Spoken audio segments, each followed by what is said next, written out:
ఒక స్టేజ్ వచ్చేంతవరకు నాకు ఈ స్ప్లిట్ అనేది చాలా ఉపయోగపడింది. కానీ దాని తర్వాత నా బాడీ అనేది రికవర్ అవ్వడం చాలా కష్టం అవుతుంది. సో అందుకని ఈ 2 years తర్వాత ఫస్ట్ టైం నా స్ప్లిట్ని మార్చాను. ఎట్లా అంటే అది 4 days స్ప్లిట్ నుండి 3 days స్ప్లిట్గా మార్చాను.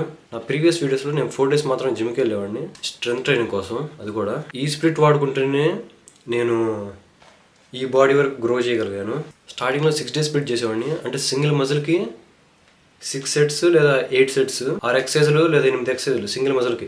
చెస్ట్ అయితే ఒక 6 లేదా 8, లెగ్స్ బ్యాక్ కానీ సేమ్ అట్లా 6 లేదా 8 చేసేవాడిని. సరే తగ్గించుకున్నా సరే 6 చేసేవాడిని. దీనివల్ల నాకు ఎవ్రీడే ప్రతిరోజు మజిల్ సోర్నెస్ కంటిన్యూస్గా ఉంటానే ఉండిద్ది. అప్పుడు ఇది కరెక్ట్గా అని చెప్పేసి నాకు కొంచెం జ్ఞానోదయం అయ్యి పుష్ వర్కౌట్స్ పుల్ వర్కౌట్స్ గురించి తెలుసుకున్నా. దాని నుంచే 4 days స్ప్లిట్ అనేది వచ్చింది, 6 days స్ప్లిట్ కాకుండా.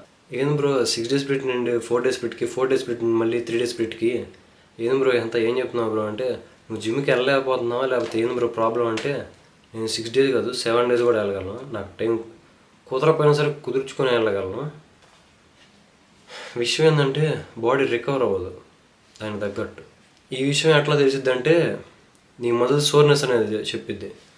నీ చెస్ట్ చేసావంటే నెక్స్ట్ డే బ్యాక్ చేసావనుకో, ఆపోజిట్ మజిల్ చేసినా సేమ్ మజిల్స్ చేసినా సేమ్ ఒకటే రిజల్ట్. ఒకదానికి ఖచ్చితంగా సంబంధం ఉంటుంది. ఈ మజిల్ అనేది పర్ఫెక్ట్గా రికవర్ అవుతుంది. చెస్ట్ అనేది పూర్తిగా రికవర్ అవ్వకముందే నేను బ్యాక్ ట్రైన్ చేశానంటే ప్రాసెస్ అనేది స్లో అయిపోతూ ఉంటుంది. ఇట్లా 6 days స్ప్లిట్ చేసుకుంటూ పోతే ఒక స్టేజ్కి వచ్చేసిద్ది. ఎట్లా అంటే నీ బాడీ మొత్తం వీక్ అయిపోయింది, గ్రోత్ పెరగడం కాదు కదా, సెంట్రల్ నర్వస్ సిస్టమ్ అనేది ఎగిరిపోయింది.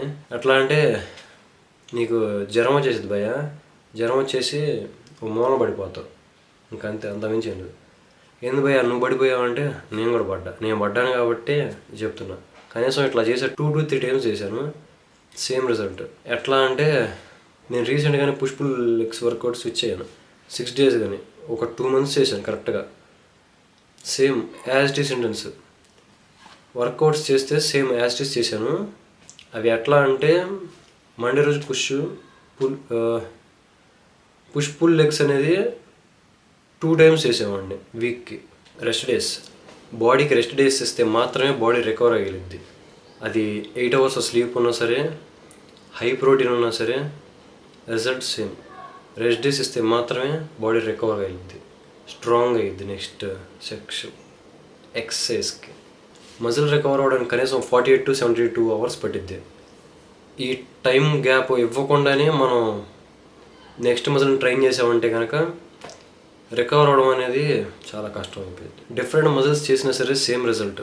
అంటే ఈరోజు పుష్ వర్కౌట్స్ చేశాను, నెక్స్ట్ డే పుల్ వర్కౌట్స్, ఆ తర్వాత నెక్స్ట్ డే లెగ్స్, ఇట్లా డిఫరెంట్ మజిల్స్ చేసినా సరే సేమ్ రిజల్ట్. అట్లా కాకుండా రెస్ట్ డేస్ పుష్ వర్కౌట్ చేసిన తర్వాత మళ్ళీ రెస్ట్ డే, లేదా ఆ తర్వాత మళ్ళీ నెక్స్ట్ ఫుల్ డే, కనీసం మినిమం ఒక 48 hours అన్న మ్యాక్సిమం ఉండాలి. నేను చేసే ఇప్పుడు ఈ 3 days స్ప్లిట్లో సేమ్ అదే ఉండేది. ఇప్పుడు వచ్చేసి ఓవర్ ట్రైనింగ్ గురించి మాట్లాడుకుందాం. నేను ఇప్పటివరకు ఎంతమందిని చూసానంటే ప్రతి ఒక్కళ్ళు ఈరోజు లెగ్స్ చేశారనుకోండి, నెక్స్ట్ డే వస్తారు. నెక్స్ట్ డేస్ వచ్చేసి వాళ్ళు ఏంటంటే నాకు కలుస్తాం, మామూలు మాట్లాడతాం కదా ప్రతి ఒక్కరితో, మనకు తెలిసిన ఫ్రెండ్స్ అయినా ఎవరైనా సరే మాట్లాడతాం కదా. అట్లా మాట్లాడినప్పుడు నేను లెగ్స్ చేసా బ్రో, హ్యామ్స్ట్రింగ్స్ అని పీకుతున్నాయి, క్వాడ్స్ కానీ హ్యామ్స్ట్రింగ్స్ క్వాడ్స్ పీకుతున్నాయి బ్రో, కాల్స్ కానీ మొత్తం అట్లా పీకుతున్నాయి బ్రో. మరి ఎందుకు బ్రో వచ్చావంటే రావాలి కదా బ్రో 6 days. ఇదేమాట బాడీ రికవర్ అవ్వకముందే చాలామంది సేమ్ అంతే, ఇట్లా చాలామందిని చూసాను నేను. కనీసం చెస్ట్ చేశారంటే చెస్ట్ ఇంకా రికవర్ అవ్వలేదు బ్రో, టెండన్ పెయిన్స్. ట్రైసెప్ చేశారంటారు, ట్రైసెప్ చేస్తే టెండన్ పెయిన్స్ అంటే ఎల్బో ఉంది సార్, ఈ ఏరియా పెయిన్ కానీ ఇట్లా వచ్చిందంటారు. ఇప్పుడు అట్లా టెండన్ పెయిన్ చెప్పిన వాళ్ళు ఎంతమంది ఉన్నారు. అసలు నాకు టెండన్ పెయిన్ అంటే కానీ అసలు నా బాడీ పెయిన్స్ అంటే కూడా నాకు తెలియదు గట్టిగా చెప్పాలంటే. పెయిన్స్ నేను కూడా చేశాను 6 days, నేనేం తక్కువ ఏం చేయను, వెయిట్స్ తక్కువ ఏం లేపను, నేను కూడా చేస్తాను బాగానే వెయిట్స్ కానీ ఏదైనా సరే. ఇట్లా టెండన్ పెయిన్ వచ్చిన వాళ్ళు ఎంతోమందిని చూసాను నేను. అట్లా షోల్డర్ పెయిన్ కానీ ఫామ్ అనేది లేకపోతే నీకు అప్పుడే తెలిసిద్ది. ఫామ్ ఇప్పుడు లేదంటే నువ్వు చేసే ఎక్సర్సైజ్లోనే అప్పుడు తెలిసిద్ది, అప్పుడే చేసుకోవచ్చు. ఇది మిస్టేక్ చేసేటప్పుడే రికవర్ అనేది తెలుసుకోవచ్చు, ఎక్సర్సైజ్ చేసేటప్పుడు. అదే కానీ నెక్స్ట్ డే అనుకో, ఎందుకు అయిద్దంటే అది కేవలం బాడీ రికవర్ అవ్వకపోవడం వల్ల మాత్రం నీకు shoulder pains, elbow pains, tendon pains, ఈ పెయిన్స్ అన్నీ వస్తాయి. ఇంకొంతమంది జాయింట్ పెయిన్ కూడా వస్తాయి. సో గట్టిగా చెప్పాలంటే జాయింట్ పెయిన్ కూడా రెస్ట్ డేస్ ఇస్తే పోయే ఛాన్సెస్ ఉంటాయి. ఎందుకంటే రికవర్ అవుతూ ఉంటుంది కాబట్టి. అట్లా అని చెప్పి జాయింట్ మీద ఫామ్ వేసుకొని చండాలని చేయమని కాదు. ఇప్పుడు కావాలంటే ఏ ఒక్కరిని వేసుకున్నా సరే టెండన్ పెయిన్స్ అని చెప్పేవాళ్ళు చాలామంది ఉన్నారు.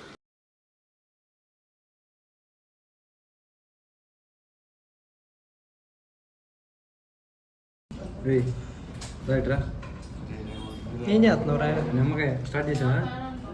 రే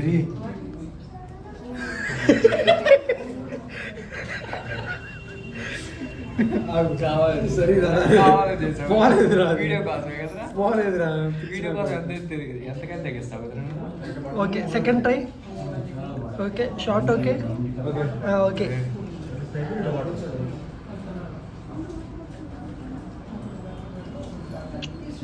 ఎక్స్ప్రెషన్ పెట్టి నిమ్మకాయ కావాలంటే వీడికి నిమ్మకాయ 6 నిమ్మకాయ బద్దలు తిన్నాడు.